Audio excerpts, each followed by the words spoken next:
Question ये है कि सतयुग में वही आएंगे जो सत्य बाप की सत्य श्रीमत को फॉलो करेंगे, ऐसे बोला है। ठीक है, अब हाँ, तो इसलिए ये इसके बोलने का तात्पर्य क्या है कि सतयुग का कनेक्शन इससे क्यों कर दिया गया, श्रीमत को फॉलो करने वाले से। तो क्या मतलब बाप के वो तो फॉलो करने वाले, तो क्या वे फॉलोअर कहलाते हैं, प्रजा कहलाते हैं, तो बच्चे कहाँ हैं।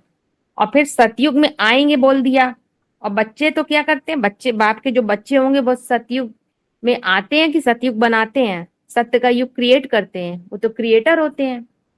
तो इस यहाँ पे ये कहने का वो है, भाव ये है कि मुरली में बोला गया है बाप के बच्चे, बच्चे भी हैं, माना बच्चे माना क्या होते हैं, वारिसदार, बाप की प्रजा भी है और बाप के भक्त भी हैं, तीन कैटेगरी बताई हैं।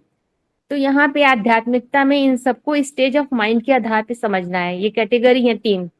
बाप के बच्चे माना जिसमें बाप के संकल्पों का खून बहता है, तो वो कब की बात है, वो संगम युग की बात है। बच्चे कहाँ होते हैं, संगम युग में।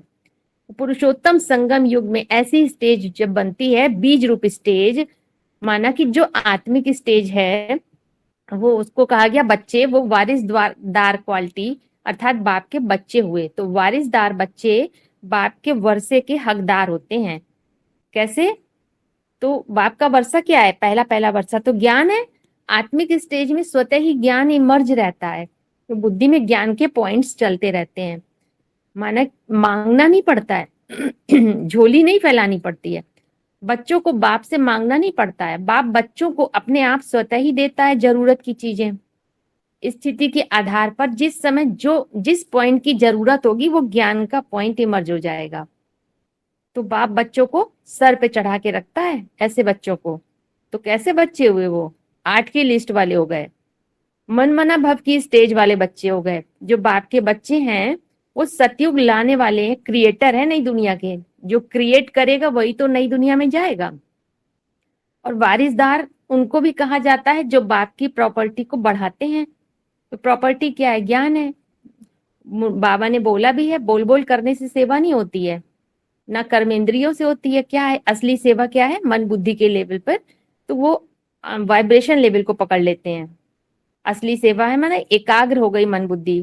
तो स्व की सेवा माने आत्मा की सेवा, माने परमात्मा की सेवा, यही सेवा है असली सेवा। तो वो है वारिसदार बाप के बच्चे। ये स्टेजेस के आधार पे देखना, ये संगम युग में ये स्टेज है। फिर वहां अभी सतयुग नहीं कहेंगे, संगम पुरुषोत्तम संगम युग, ये सतयुग से भी ऊंचा है, वहां पे बाप के बच्चे हैं। फिर नेक्स्ट स्टेज हो गई बाप की प्रजा। बच्चे के बाद प्रजा माने प्रकट रूप से जिनका जन्म होता है, प्रकट रूप से जायते। तो प्रजा कहाँ पे है, वो ब्रॉड ड्रामा की बात, 5 तत्वों की बात हो गई। प्रजा, सतयुग शुरू हो गया, ड्रामा शुरू हो गया। प्रजा फॉलो करती है अपने राजा को। और प्रजा क्या है, जब ड्रामा शुरू हो गया तो प्रजा तो प्रत्यक्ष है, 5 तत्वों के अंदर की बात हो गई है प्रजा।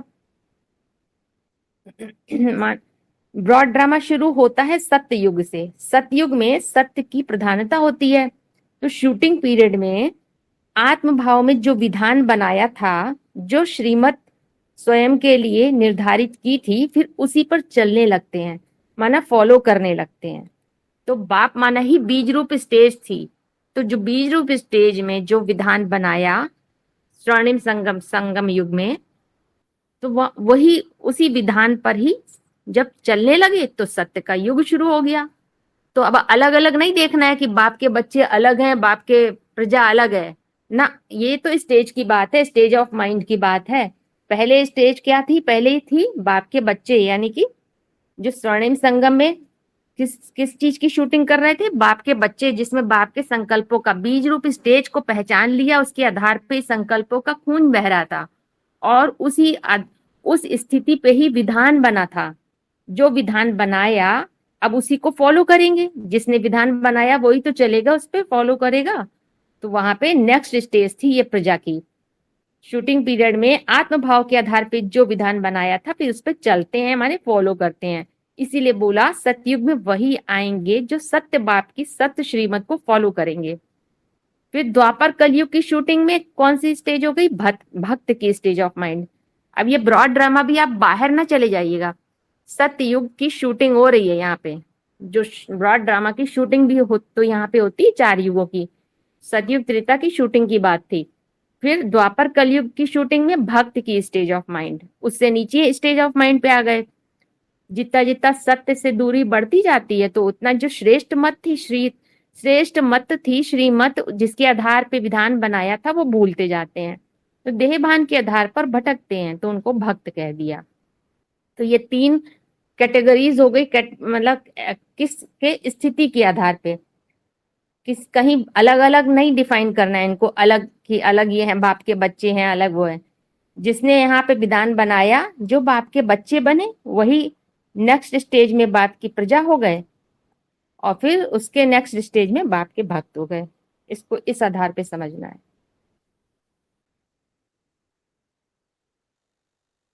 दूसरा है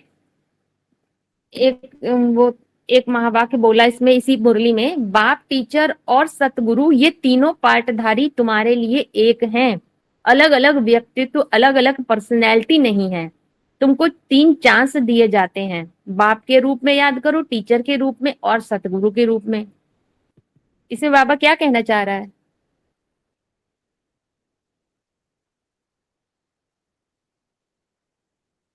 कोई बताएगा?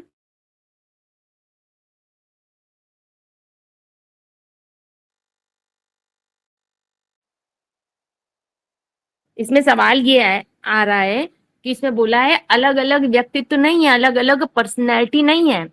तो सवाल ये पैदा होता है, जब एक व्यक्ति में अनेक व्यक्तित्व काम कर रहे हैं, और यहाँ पे बोल दिया अलग अलग व्यक्तित्व नहीं है, अलग अलग पर्सनैलिटी नहीं है, तो कहने का क्या अर्थ है इसका?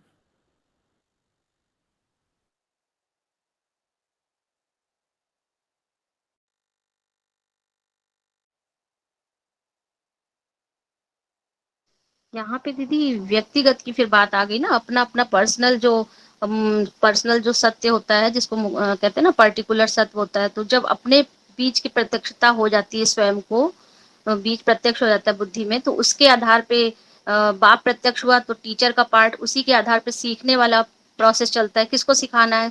खुद के अंदर की पढ़ाई है तो स्वयं को पढ़ना है ना। तो टीचर वाली स्टेज ऑफ माइंड क्रिएट होती है।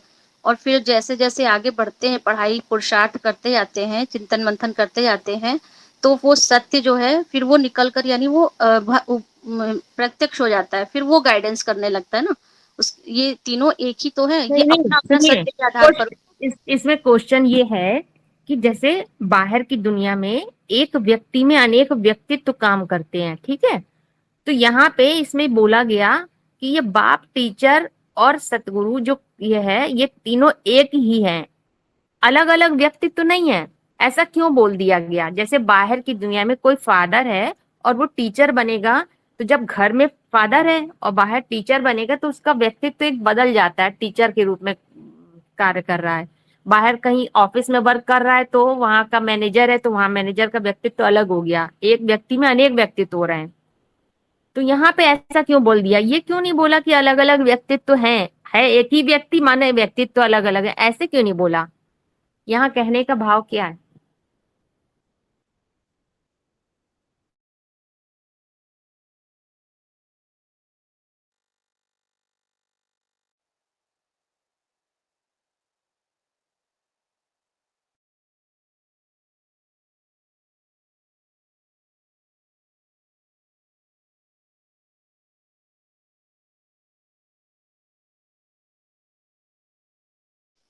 जैसे वो वाला पॉइंट लगता है ना कि भगवान सर्वव्यापी नहीं है, एक व्यापी है। तो ऐसे ही निराकार साकार के मेल के द्वारा जो रिसीव हो रहा है, उसी की बात उस पर लगे, मतलब उसी स्टेज ऑफ माइंड पर लगेगी ना बात। इसको आप अपने थोड़ा सा शब्दों में क्लियर करिए, क्योंकि पकड़ में तो ऐसे ही कुछ आ रहा है पॉइंट। ठीक वह है, लेकिन थोड़ा सा और इसको वो समझना है, ऐसा क्यों बोला है कि बोला कि अलग अलग व्यक्तित्व तो नहीं है, अलग अलग पर्सनैलिटी नहीं है। तो पहले समझते हैं, जो व्यक्तित्व है और पर्सनैलिटी है और व्यक्ति है, तो वो है क्या? तो जैसे कि भक्ति मार्ग में भक्ति मार्ग में पहले क्या हुआ, बना था? आप लोग बताइए, चित्र बने थे कि शास्त्र लिखे गए? पहले क्या हुआ था? पहले शास्त्र बनाए गए थे द्वापर युग भक्ति से। मार्ग, भक्ति मार्ग में भक्ति मार्ग पहले में चित्र पहले बने थे। चित्र बने। पहले पहले मुरली में सही चित्र बात, बने, हाँ चित्र, फिर चित्र चित्र बने, के आधार पर शास्त्र हाँ बने। हाँ हाँ। तो ये ध्यान देने की बात है, भक्ति मार्ग में पहले चित्र बनाए गए थे और उनके आधार पर शास्त्र बने थे। चित्र, चित्र किसकी यादगार है? किसी व्यक्ति, चित्र माने व्यक्ति हो गया। अब वो किसके आधार पे, कोई भी चित्र है माने व्यक्ति है, साकार है, वो किसके आधार पे टिका रहता है? बाहर की दुनिया की बात बता रहे हैं, वो किसके आधार पर टिका है? चित्र कह लो, साकार कह लो, बैकबोन के आधार पे। अब यहाँ शूटिंग पीरियड में बैकबोन, चित्र के पीछे कौन सी बैकबोन काम करती है? बाप दादा है। तो ये तो द्वापर कलयुग की शूटिंग की बात है। यहाँ पहले क्या हुआ? चित्र बने और चित्र के आधार पे शास्त्र बने, ये ध्यान देने की बात है। लेकिन ज्ञान मार्ग में, ज्ञान मार्ग कब होता है? संगम, संगम में, संगम है असली ज्ञान मार्ग। तो वहां पे क्या होता है? पहले चित्र नहीं बने, वहां पे पहले शास्त्र बने। जब संगम में, संगम युग की शूटिंग होती है तो पहले शास्त्र बने। शास्त्र माना शासन करने का विधान। वो किस आधार पे बना? विधि के आधार पे ईश्वरीय विधान तैयार होता है, उसके आधार पे, विधान के आधार पे यहाँ पे क्या बना? चरित्र बना। यहाँ पे तो शूटिंग हो रही है, ज्ञान मार्ग की बात है, यहाँ चित्र की बात नहीं है। चित्र का आधार क्या है? चरित्र। तो यहाँ पे ईश्वरीय विधान पहले बनाया और विधान के आधार पे चरित्र तैयार हुआ, यानी व्यक्तित्व तैयार हुआ। और भक्ति मार्ग में इसका उल्टा हो गया। भक्ति मार्ग में पहले चित्र थे और चित्र के आधार पे शास्त्र, एकदम उल्टा हो गया। देखियो कंट्रास्ट देख लीजिए। भक्ति मार्ग में चरित्र के आधार पे चित्र बनता है, चित्र के पीछे कोई चरित्र है तभी तो चित्र बनाया जा रहा है। और ईश्वरीय विधान ही जो तैयार किया गया, उसका आधार क्या था? ईश्वरीय विधान। तो उसको चाहे साकार निराकार का मेल कह दो, वो काम कर रहा है पीछे से। तो यहाँ हर मन बुद्धि रूपी आत्मा अपने लिए अपना विधान तैयार करती है शूटिंग पीरियड में। उसका आधार क्या है विधान तैयार करने का? जैसा ज्ञान उसने समझा, जैसा ज्ञान उसने धारण किया, वही उसका विधान बन जाता है, उसकी धारणा बन जाती है। जैसे ब्रॉड ड्रामा में एक व्यक्ति अनेक व्यक्तित्व धारण कर सकता है भिन्न भिन्न पार्ट बजाने के आधार पे। तो यहाँ शूटिंग पीरियड में एक ही व्यक्तित्व, ये अब ध्यान दीजिएगा इस बात पे, शूटिंग पीरियड में एक ही व्यक्तित्व में अनेक व्यक्ति समाहित हैं भिन्न भिन्न कर्तव्यों के आधार पर। उल्टी बात हो गई बिल्कुल। इसीलिए यहाँ बोल दिया कि, ये बोल दिया कि अलग, वो जो बाप टीचर सतगुरु हैं, तीनों पाठधारी एक हैं, अलग अलग व्यक्तित्व, अलग अलग पर्सनैलिटी नहीं है, इसीलिए बोला है। तो यहाँ पे क्या है? शूटिंग पीरियड में एक ही व्यक्तित्व में अनेक व्यक्तित्व समाहित हैं भिन्न भिन्न कर्तव्यों के आधार पर। और वो मूल व्यक्तित्व वो क्या है? वो व्यक्तित्व कौन है? मूल व्यक्तित्व मुकर्रर, जो सिर्फ आत्मभाव के आधार पर कार्य करता है।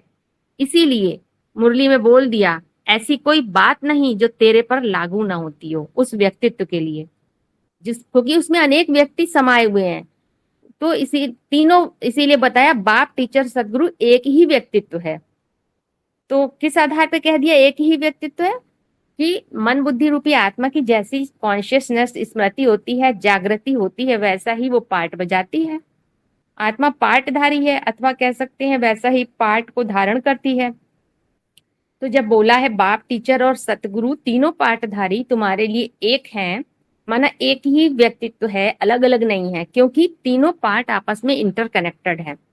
तो तुम्हारे लिए बोला, माने जो सन्मुख पढ़ाई पढ़ रहे हैं, सत्य के सामने जिनका मुख है, उन बच्चों की बात बताई जो वारिसदार हैं, जिनके अंदर बीज बाप के संकल्पों का खून बहता है। वहां देहधारी परिभाषाएं काम नहीं करती हैं, तो वही चेतना के इन स्तर को समझ सकते हैं, स्मृति के आधार पर उन पाठ को धारण कर सकते हैं। निराकारी ज्ञान माना कि शाश्वत सत्य को जब बुद्धि रूपी धरनी रिसीव करती है तो वो ज्ञान बीज की तरह कार्य करता है। जिस बीज में उसका सारा झाड़ समाया है, उसको उचित रोशनी मिली, जल वायुमंडल सब मिलता है, तो वो सारा इमर्ज होने लगता है झाड़। माने जो निराकारी ज्ञान था वो साकार बनने लगता है। तो उस शिव बाबा का वर्षा क्या है? टीचर का रूप। नेक्स्ट उसके बाद वो आ गया टीचर। पहले बाप था जो, वही टीचर का रूप हो गया, टीच अवर किसी और को नहीं टीच करना, स्वयं को पढ़ना आ जाता है, पर की ओर देखना खत्म। तो क्या होता है, स्व का दर्शन होने लगता है, मन बुद्धि अंदर की ओर मुड़ती है, बहिर्मुखता से अंतर्मुखता, तो शांति की ओर बढ़ते हैं। फिर पढ़ाई खत्म होती है तो राजाई के रूप में तीसरी स्टेज पकड़ लेते हैं कि राज करेगा खालसा, वो सत्य का रूप, सत्य गुरु का रूप। टीचर का वर्षा क्या है, वो तो पहले बाप का वर्षा था टीचर का रूप, और टीचर का वर्षा मिल गया सत्य गुरु का रूप। टीचर का वर्षा है विश्व के मालिक पने का, माने एक एक पार्ट स्वतः बजने लगते हैं क्योंकि सत्य गाइड करने लगता है। तो ये तीनों पार्ट एक दूसरे से इंटरकनेक्टेड हैं। और पढ़ाई की बात दूसरों की पढ़ाई करने की नहीं है, पढ़ाने की स्वयं की ही पढ़ाई है। पढ़ आई, स्वयं को पढ़ने की बात है। इसीलिए बोला है टीचर प्रवृत्ति मार्ग में रहकर पढ़ाई पढ़ाता है, पढ़ाई के बाद लड़ाई है। पढ़ाई पढ़ लेते हैं तो स्वधर्म का पता चलता है, तो विपरीत धर्मों का भी पता चलता है, तो युद्ध होता है उनसे, मानसिक युद्ध की बात है। और उसमें जैसे जीत मिलती जाती है, सत्य गाइड करने लगता है सत्य गुरु के रूप में। इसलिए ये ऐसे बोला गया है। इसमें जिस क्रॉस क्वेश्चन कुछ करना हो तो कर लीजिए आप लोग। और, और किसी को बताना है? हमें तो इसमें ये बात समझ में आ रही है कि 3 स्टेजेस की बात इसमें दिखाई दे रही है। एक तो देवताई स्टेज की, दूसरी भक्त स्टेज की, और तीसरी राक्षसी व्यक्ति, जो ये तीनों अपने अंदर के ही तीनों स्तर हैं। जैसे जो खून बराबर वाली बात हो जाती है ना, तो चीर फाड़ वाली बात हो जाती है। जब कोई बात समझ में नहीं आती, ज्ञान की गहराई नहीं समझी है, मूल कारण को नहीं जाना होता है, तो खींचातानी होती है ना, तो वो खून के बराबर हो जाता है। किसी मतलब वो जो सहजता से ना मिले, छीन कर लेना पड़ता है, तो वो खून खून हो जाता है। जैसे संकल्पों का युद्ध होता है ना, तो वो खून के समान हो जाता है ज्ञान। और दूसरा जो भक्त वाली स्टेज बताई गई है कि भक्त क्या करते हैं, वो तो मांगते हैं तो कि कोई भी चीज अगर मांगी जाएगी तो वो अपने पास कितने दिन टिकेगी, कभी ज्यादा लंबे समय तक तो वो स्थायी नहीं रह सकती, खत्म हो जाएगी। तो वो मांगने वाला जो पानी, क्योंकि पानी का स्वभाव होता है नीचे की ओर बहना, तो वो बह जाता है, ज्ञान समझ में नहीं आता है। लेकिन जो सहजता से स्वीकार किया जाता है, जैसे कि जब अपने मूल व्यक्तित्व की पहचान हो जाती है, परा प्रकृति से, मूल भावना से जब कनेक्ट हो जाते हैं ना, तो ज्ञान सहजता से स्वीकार, वो नेचुरल तरीके से जो बहाव होता है, तो वो सहज सहज स्वीकार कर लेते हैं। तो जैसे बोला ना, परम ब्रह्म से निकला हुआ ज्ञान दूध जो है वो पी लेना चाहिए, क्योंकि अगर ज्यादा देर उसको रखा तो उसमें मिक्सचरिटी हो जाती है। और दूध घी की नदियां कहाँ बहती हैं, सतयुग में। तो दूध से ही तो पालना होती है बच्चों की, अगले वाली जो पीढ़ी होती है उनकी पालना कैसे होती है, वो ज्ञान दूध से ही तो होती है। तो जो सहजता से मिलता है वो दूध के बराबर हो जाता है। तो इसको हमने इस तरीके से दीदी समझा है। बाकी आप अपना हाँ बताइए। सही बता रही हैं आप। यही इसी टाइप का है कि 3 तरह की स्टेज ऑफ माइंड की बात है, 3 वृत्तियों की। जैसे सात्विक वृत्ति है, देवी देवताओं की होती है, तो उसमें बताया गया सहज मिले सो दूध सम, मांग लिया तो पानी। सहज किस आधार पे मिलना होता है, सहज सहज। अब रुद्रमाला की पुरुषार्थ की स्टेज में क्या सहज सहज कहेंगे मिलेगा, नहीं मिलता है। क्यों क्यों वहां तो हठ योग कर रहे हैं रुद्रमाला में, क्योंकि अभी मूल प्रकृति नहीं आती आई है। सहज मिलना होता है मूल प्रकृति, मूल भाव के आधार पर, जिसके लिए बोला है सतयुग में प्रकृति दासी होती है। अब सहजता के कारण क्या होता है, वहां देवी देवताएं सहज होते हैं, सरल सहज। सहजता का खास पहचान है, वहां हर कार्य स्वतः और नेचुरल होता है। तो वहां प्रकृति दासी होती है, देवी देवताओं को कुछ मांगना नहीं पड़ता है, सब काम स्वतः और सहज होता है, नेचुरल तरीके से होता है। जब पुरुष संपन्न बनता है, माना कि रुद्रमाला के पुरुषार्थ की संपन्न स्टेज पर मूल प्रकृति, परा प्रकृति इमर्ज हो जाती है, जिसके आधार पे हर कार्य सहज होता है। और इसीलिए बोला सहज मिले तो दूध सम। वे मुरली में बोला सतयुग में दूध घी की नदियां बहती थी। तो दूध घी की नदियां माने अव्यभिचारीपन, अव्यभिचारी ज्ञान। मूल प्रकृति के आधार पे जो अव्यभिचारी ज्ञान था वो स्वतः इमर्ज हो जाता था, कोई मेहनत नहीं करनी पड़ती थी। उसके बाद बोला मांग लिया सो पानी। तो मांगने की तुलना पानी से क्यों कर दी गई? तो इसके लिए एक वार्तालाप का पॉइंट है, 244 वार्तालाप। बोला है मांगना माने आत्मा मर गई और आत्मा पुरुष है, ये मुरली का वो है पॉइंट। तो मांगना माने क्या हो गया, मर गई। क्यों कहा गया? मांगना माने होता है इच्छा करना, और इच्छा कहाँ करते हैं? देहभान में इच्छा करते हैं। द्वापर युग से काम विकार शुरू हो जाता है, माना इच्छाएं शुरू हो गई। जब देह भान की शुरुआत होती है तो इच्छा करना माने झोली फैलाना, तो बुद्धि रूपी झोली फैलाते हैं। सब शूटिंग पीरियड की बात है, बाहर मत जाइएगा।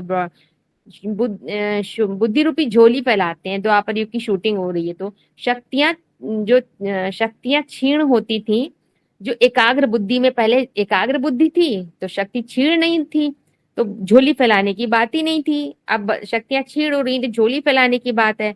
और पुरुष रूप आत्मा चैतन्य है और प्रकृति जड़। प्योर आत्मा किसको कहा जाता है? बुद्धि को ही प्योर आत्मा कहा जाता है। उस स्टेज में द्वैतवाद नहीं है तो कोई इच्छा भी नहीं है। जब तक मन बुद्धि मूल भाव में टिकी है अपने सार के आधार पर, तब तक उसे कहेंगे चैतन्य आत्मा। और जैसे इच्छा पैदा हुई तो जड़ता शुरू हो जाती है, तो कहेंगे आत्मा मर गई। इच्छा कब करते हैं? जब किसी से कुछ चाहना है, कामना है, माना कि काम विकार शुरू, तो द्वैतवाद शुरू हो गया, तो कहेंगे आत्मा मर गई। क्योंकि पुरुष जो मेल वर्जन होता है वो तो गिवर होता है, रिसीवर नहीं होता है। मांगना माने रिसीव कर रहे हैं, रिसीवर।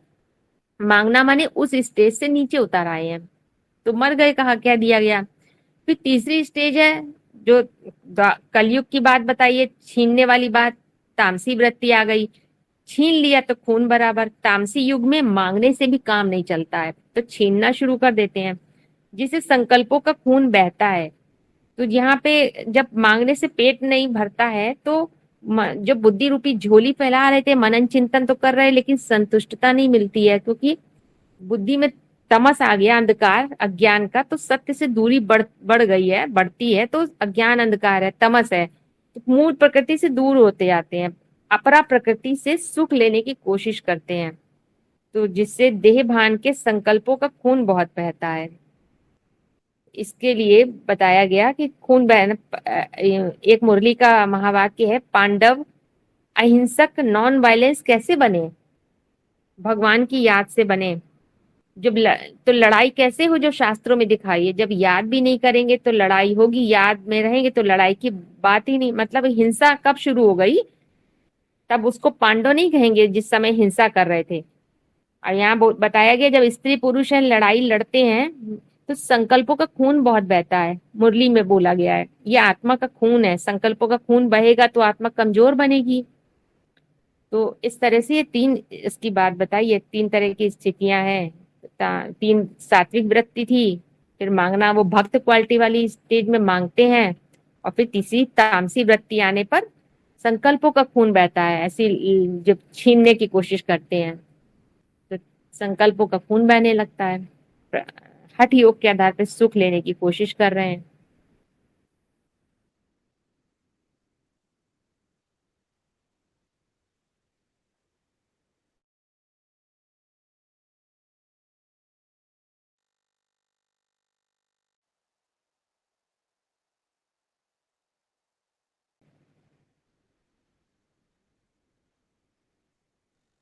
योग का, देखिए योग का जो संस्कृत का शब्द है उस युज युज से आया है, जिसका अर्थ है इकट्ठा होना या बांधना। तो योग मतलब दो, मेल जोड़, लगाव लगन। तो ये आध्यात्मिक एक प्रक्रिया है जिसमें कि किसका किससे मेल हो रहा है? मन रेव आत्मा कहा है, मन का शुद्ध आत्मा से मेल हो रहा है। अब योग का अर्थ भी है ऐसे, यो माने जो ले जाए, ग माने इंद्रियां, ग भी ये भी संस्कृत का शब्द है। ग माने इंद्रियां, अर्थात जो इंद्रियों से परे ले जाए, दूर ले जाए, उसे कहते हैं योग। योग को बल भी कहा जाता है, योग बल कहते हैं ना। जैसे भोग, भोग में भी बल पैदा हो जाता है। कई लोग देहभान के आधार पे जो है वो भोग, वो बाहुबल है वहां पे, और यहाँ पे योग का भी बल होता है। क्यों? इसके लिए जो पहले मन रूपी जो ब्रह्मा है, इसका कॉन्सेप्ट समझना है कि मन कैसे कार्य करता है। दो तरह से कार्य करता है। जब नीचे की चार दिशाओं में चक्कर लगाता है तो अधोमुखी ब्रह्मा के रूप में है, तब वो इंद्रियों से कनेक्ट है तो शक्ति क्षीण होती। चाहे वो ज्ञान इंद्रियों से कनेक्ट हो अधोमुखी मन, और चाहे इंद्रियों से कनेक्ट हो, तो तब तब तक क्या है, योग नहीं कहेंगे वो, क्योंकि वो कुछ ना कुछ भोग है तो शक्ति क्षीण हो रही है। लेकिन जब वही मन अंदर की ओर मुड़ता है, ऊर्ध्वमुखी, तो तब योग उसका किससे जुड़ता है? सत्य से। योग युग अवस्था में वो इंद्रियों का भान भूल जाता है, तब उस मन को क्या कहते हैं? 11वीं इंद्रिय बन गया। तो तब वो बल काम करने लगता है। तो बल क्यों कहा है? क्योंकि जो 10 इंद्रियां हैं, ये 10 द्वार हैं जिनसे शक्तियों का लीकेज होता है। ये रंग महल के 10 दरवाजे हैं। मुरली में एक पोस्ट भी ऐसी, रंग महल के 10 दरवाजे, पता नहीं किस दरवाजे से चोर आके ले गया। तो ये 10 दरवाजे हैं। तो जब अगर ये काम करना बंद कर देते हैं, द्वार बंद हो गए, तो इंद्रिय, माना कि इंद्रियों का भान नहीं रहा, ऐसा योग लग गया, तो वो जो शक्ति नीचे की ओर बह रही थी वो ऊपर चढ़ने की अभ्यासी बन जाती है। अब सारी शक्ति मानसिक स्तर पर एकत्रित हो जाती है, तो वो बल का कार्य करती है। यही आत्म बल है, रूहानी बल है, वाइब्रेशन की शक्ति है, जो सारी सृष्टि का परिवर्तन कर देती है। अब शास्त्रों में बताया है, चित्त की वृत्तियों का निरोध होना ही योग है। चित्त की वृत्तियां क्या हैं? माना कि चित्त की वृत्तियां निरोध हो जाएंगी। चित्त अर्थात मन, यानी कि मन केंद्र में स्थापित हो गया। केंद्र माना सत्य, उससे कनेक्ट हो गया। और चित्त की वृत्तियां क्या है? जो भी बचपन से लेकर के जितनी भी घटनाएं घटती हैं, जो भी आसपास के लोग हैं, सारी घटनाएं, एक एक चीज की, एक एक घटना की छाप पड़ती है, उसका चित्र अंकित हो जाता है। कहाँ पे अंकित हो जाता है? मन में, चित्त में कह दें। बचपन में जो कुछ हुआ चित्र छप जाता है। माँ बाप को कुछ काम करते देखा, कुछ बताया, चित्र छप गया। दोस्तों को कुछ करते देखा, उनका संग का रंग लगा, एक चित्र अंकित हो गया। ऐसे ही ढेर सारे चित्रों की छाप पड़ी रहती है। उन चित्र, वही वो जो चित्रों की छाप है, उससे ही वृत्तियां तैयार हो जाती हैं। कैसी वृत्तियां? इसी को कहते हैं कि लोग कहते हैं ना, उनका पर्स फलाने का वो व्यक्तित्व है, वो चरित्र काम कर रहा है। तो जो चरित्र आज की दुनिया में, बाहर ब्रॉड ड्रामा में जो चरित्र तैयार हो रहे हैं, कैरेक्टर जिनको कहें चरित्र, तो वो कौन से कैरेक्टर हैं? वो ओरिजिनल कैरेक्टर है क्या? नहीं। अगर जब तक ज्ञान नहीं है, मूल मुकर्ररत की नहीं पहचान है, तो वो ओरिजिनल चरित्र नहीं है, मूल चरित्र नहीं है। वो कैसा है? वो प्रवृत्ति है वो, लेकिन पवित्र प्रवृत्ति नहीं है, मूल प्रवृत्ति नहीं है, अपवित्र प्रवृत्ति है। प्रवृत्ति माने पर वृत्ति, पर की वृत्ति है, पर का वाइब्रेशन में है। समाज के प्रभाव में, संगी साथियों के प्रभाव में, परिवार के प्रभाव में, सुनी सुनाई बातों के प्रभाव से जो वाइब्रेशन या वृत्ति बनी, तो उसके आधार पे तो यही अनेक अनेक वृत्तियां काम करती हैं। यही पराई वृत्ति है, पर की वृत्ति है। परिस्थितियों के प्रभाव से जो चित्त पे, मन पे जो वृत्तियां बनी, तो यही। तो अगर इन सारे प्रभावों को हटा दिया जाए या हट जाए पुरुषार्थ के माध्यम से, तो वो सारे प्रभाव हट जाएं, तो क्या होगा? वो ओरिजिनल फॉर्म में आ जाता है। कैसा? उसको कैसे समझेंगे? और जैसे इसको एक एग्जांपल से समझिए। जैसे एक कंपनी का मोबाइल है, कोई कोई पर्टिकुलर मोबाइल है, कोई, उसके ढेर सारे एपरेट वो बने हैं, मोबाइल के यंत्र बने हैं। मोबाइल मतलब अनेक सारे मोबाइल बने। अब अनेक अनेक लोगों ने, अलग अलग लोगों ने ले लिया मोबाइल, सबने अपना अपना उसमें डाटा भर लिया, अलग अलग तरीके का। किसी ने कुछ भरा, किसी ने कुछ। एक ही कंपनी का मोबाइल है, एक ही जैसा मोबाइल है, अब भिन्न भिन्न हो गया, भिन्नता आ गई, क्योंकि सबके अंदर अलग अलग मैटर भरा हुआ, अलग डाटा भरा हुआ है। लेकिन अगर फिर से उसको, सारे मोबाइल को, उसको फैक्ट्री रीसेट कर दें, पुराने मूल फॉर्म, ओरिजिनल फॉर्म में ले आए। जब जैसे किसी को यूज कर लिया, सेल करना है, तो उसको फैक्ट्री रीसेट कर देते हैं, ओरिजिनल फॉर्म में ले आते हैं, तो वो पूरा ओरिजिनल हो गया। वैसे ही अब जब ढेर सारे, जो मान लो 1000 पीस बने, तो अब उनमें कोई अंतर नहीं होगा। केवल उसमें किस चीज का अंतर था? जो अंदर मैटर भरा हुआ था। तो ऐसे ही ये सारा मैटर हटा दिया गया, तो सब एक जैसे। तो ये क्या, इसी में कहा गया है वृत्तियों से मुक्ति, मूल वृत्ति में आ जाना। जो चित्त की वृत्तियों से युक्त होकर अहम भाव जो कार्य करता है, वो मैं नहीं हूं, वो जो बदल रहा है वो नहीं हूं, वो आत्मा नहीं है बदलने वाले को। तो इसीलिए सत्य को केंद्र बनाकर मन के आधार पे जो कर्म हो रहा है, वो स्वतः सहज होता है। अब जो खंडित मन है, उसको वियोग कहते हैं। और अखंड, जो पूर्णता है, वही समत्व ही योग है। अपूर्णता में दुख है, पूर्णता में सुख। गीता में योग के लिए क्या बोला? योग है कर्म, कर्मसु कौशलम, समता ही योग है, समत्व ही योग है। तो ऐसे क्यों बोल दिया गीता में योग से कर्मों में कुशलता आती है? तो कर्मों में कुशलता कैसे आ जाती है योग से? तो योग माने अभी ऊपर बताया ना, इंद्रियां का भान भूल जाए, योग माने जो दूर ले जाए, ग माने इंद्रियां, इंद्रियों को। तो कुशलता कब आएगी? जब विवेक जागृत होता है। विवेक जागृत होना माने क्या? वी माने विशेष तरीके से जागना। तो विशेष तरीके से जागना कैसे होता है? दो तरह से जागते हैं। संगम युग में ब्रह्मा की दिन है और ब्रह्मा की रात होती है शूटिंग पीरियड में। तो जब दुख की दुनिया में जागते हैं, कॉन्शियसनेस है, दुख की दुनिया की जागृति है, तो दुख की दुनिया में जाग रहे हैं, ब्रह्मा की रात की है, शूटिंग है। और ब्रह्मा का दिन माने जब ज्ञान सूर्य प्रत्यक्ष हो जाता है तो सुख की दुनिया में जाग रहे होते हैं, कॉन्शियसनेस शिफ्ट हो गई, तो अज्ञान अंधकार मिट गया। लेकिन इन दोनों जागने से भी परे एक और स्टेज है संगम युग में। संगम तब कैसे जागते हैं? तब विशेष रूप से जागते हैं। ये दो तरीके से जागना तो आम जागना है, लेकिन इससे भी परे संगम में जब संगम की शूटिंग होती है तो तब क्या था? विशेष रूप से जागना होता है, एड़ी और चोटी का मेल होता है। तो तब एड़ी और चोटी माने सबसे ऊंची स्टेज और सबसे नीची स्टेज का मेल है। तो तब विशेष रूप से जागने से क्या मतलब? तब न सुख की दुनिया में जाग रहे हैं न दुख की दुनिया में जागते हैं, बल्कि इन दोनों से भी परे। सुख और दुख तो कब है? ब्रॉड ड्रामा में तो सुख होता है और सुख के पीछे दुख जरूर लगा है। तो तीसरी तरीके से जागना कब हुआ कि ब्रॉड ड्रामा में सुख और दुख हो रहा है, किस आधार पे हो रहा है? कर्तापन के। वहां कर्तापन रहता है, कुछ भी कार्य कर रहे हैं उससे हमें सुख मिल रहा है या दुख मिल रहा है। लेकिन एक विशेष रूप से जागना तब विशेष जब कर्तापन के भाव से परे की स्टेज में जाग जाते हैं, डायरेक्टर वाली स्मृति में जाग जाते हैं, अपने पार्ट को करता हुआ देखने वाले बनते हैं, तब विशेष रूप से जागना हो जाता है। उससे क्या होता है? ये बात चल रही थी कि विशेष रूप से जागने से कर्मों में कुशलता आती है। तो तब कैसे आ जाती है? डायरेक्टर वाली स्मृति में जाग गए, यानी कि अब कर्तापन का भान नहीं रहा, अपने पार्ट को करता हुआ देख रहे हैं। तो उससे मॉरलिटी, नैतिकता डेवलप हो जाती है। नीति कैसे नैतिकता हो गई डेवलप? क्योंकि सारे नीति नियमों को जानने लगते हैं। संगम युग की बात है। तो लेकिन यहाँ पे कर्म, स्थूल कर्म तो है नहीं कि कह दें कि कर्म कर रहे हैं। वहां पे कर्म करते थे तो उससे सुख और दुख हो रहा था। संगम युग तो मानसिक कर्म है। अब मानसिक कर्म में नैतिकता से क्या मतलब? मानसिक कर्म माने मनन चिंतन मंथन जो चल रहा है वो भी कैसा चल रहा है? साधारण चिंतन मंथन नहीं है, विधि के अनुसार चल रहा है, मुरली के अनुसार, श्रीमत जो बनाई उसके अनुसार। वही नैतिक पूर्ण कर्तव्य है।